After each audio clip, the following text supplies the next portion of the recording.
Hécatombe hier à Wimbledon et surtout chute du roi. Roger Federer, tenant du titre, 7 fois vainqueur à Londres, a perdu dès le deuxième tour.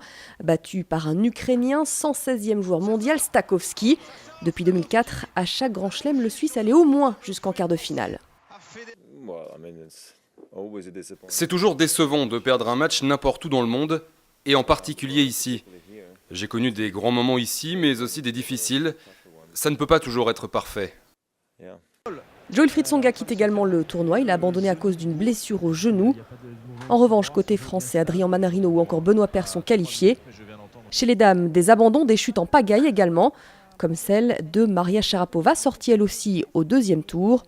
Marion Bartoli et Alizé Cornet, elles, continuent le tournoi.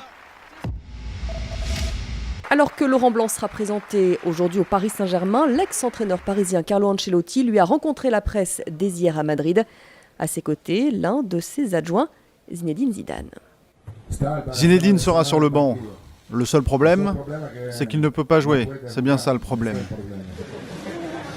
Et puis ça va plus vite en Allemagne. Première séance d'entraînement hier à Munich pour Pep Guardiola. Les supporters du Bayern, présents en nombre d'ailleurs pour assister à cette première séance.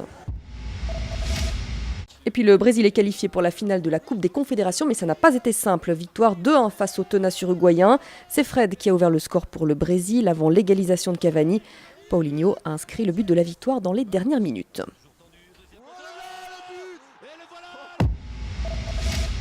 La 100e édition du Tour de France, c'est dans 2 jours. La caravane s'est installée progressivement hier à Porto Vecchio. D'ailleurs, le préavis de grève de la SNCM a été levé dans la nuit. Le Tour devrait donc pouvoir s'élancer comme prévu. Une grande boucle qui va partir sous fond d'affaires Jalabert. La lutte contre le dopage sera donc prépondérante cette année. Pour la première fois, il y aura des contrôles antidopage qui seront réalisés par l'Agence française de lutte contre le dopage en autonomie complète vis-à-vis de l'Union cycliste internationale. C'était indispensable et j'ai beaucoup œuvré pour que enfin cette indépendance des agences puisse être réelle. On ne peut pas être juge et partie sur les contrôles antidopage. Les braqueuses jouent leur quart de finale de l'Euro contre la Suède ce soir à 20h. Les Françaises n'ont pas perdu le moindre match depuis le début de la compétition.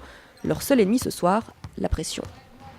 Il faut éviter aussi de se mettre trop de pression. Donc j'espère que nos joueuses, pour qui c'est leur première compétition, pourront être quand même un petit peu relâchées parce qu'il ne faut pas non plus se retenir. Il faut jouer le match, il faut se lâcher. Donc j'espère qu'elles sauront le faire. Et de toute façon, si je vois qu'elles sont un petit peu crispées, je n'hésiterai pas à aller leur parler. Il ne faut pas non plus changer d'état d'esprit parce que ça serait se prendre un petit peu les pieds dans le tapis. Mais voilà, on a l'habitude, ce n'est pas la première fois qu'on fait des quarts de finale.